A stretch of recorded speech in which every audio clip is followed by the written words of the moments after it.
This question comes from Jordan, who asks, what would happen if gravity on Earth changed every day?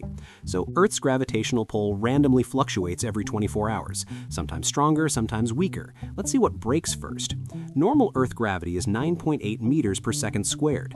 Every building, bridge, and biological system is designed around this being constant. Now it's not.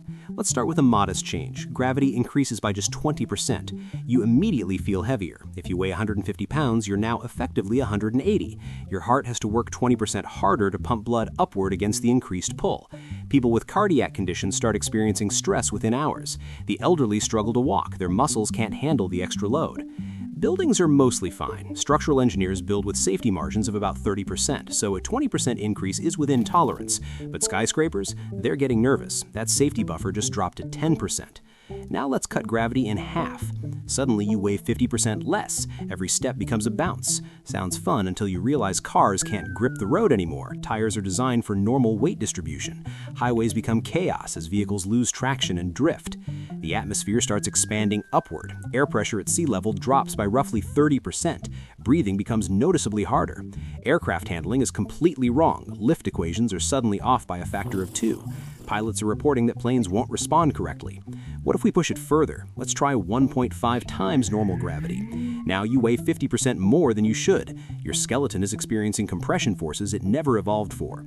A 2013 biomechanics study found that sustained 1.5x gravity causes compression fractures in elderly spines within 6 to 8 hours. Blood pools heavily in your legs. Your heart can't pump efficiently against 50% more resistance. People faint when they try to stand. Blood can't reach their brains fast enough. And now buildings start failing. The Burj Khalifa, 828 meters of steel and concrete, is experiencing 50% more structural load than it was designed for. Stress fractures appear in the lower supports. Evacuation orders go out for every tall building on Earth.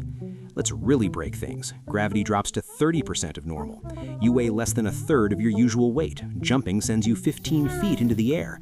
The atmosphere is so diffused that surface air feels like you're at 15,000 feet elevation. Everyone's experiencing altitude sickness, headaches, nausea, confusion. Water in reservoirs is sloshing violently from the constant gravity fluctuations. Dams designed for consistent pressure are being hammered with random loads. Several fail. Flooding begins. Now the nightmare scenario. Gravity doubles. You weigh twice as much. Most people physically cannot stand. Their legs can't lift double their weight body. Everyone's either crawling or lying down, unable to move. Your heart is in crisis mode, trying to pump blood against twice the gravitational resistance. Blood pressure in your feet is dangerously high. Vessels rupture. Cardiac arrests spike 300%. Every building over 10 stories collapses. Structural loads have doubled. Steel beams buckle. Concrete crumbles. Major city skylines disintegrate in hours. And if gravity dropped to just 10% of normal, the atmosphere expands so much that surface air pressure becomes 10% of sea level, higher than Everest summit. Without oxygen masks, everyone dies from hypoxia. The oceans start boiling into space. Water molecules have enough kinetic energy to escape the weakened gravity. Sea levels drop meters per hour. A structural geologist I contacted said it perfectly. Gravity isn't a variable we can adjust. It's the foundation everything is built on. Change it and everything collapses. So, what happens if gravity changes daily?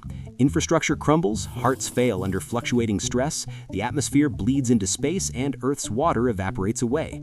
Gravity at exactly 1.0x isn't exciting, but it's the only setting that keeps civilization functioning.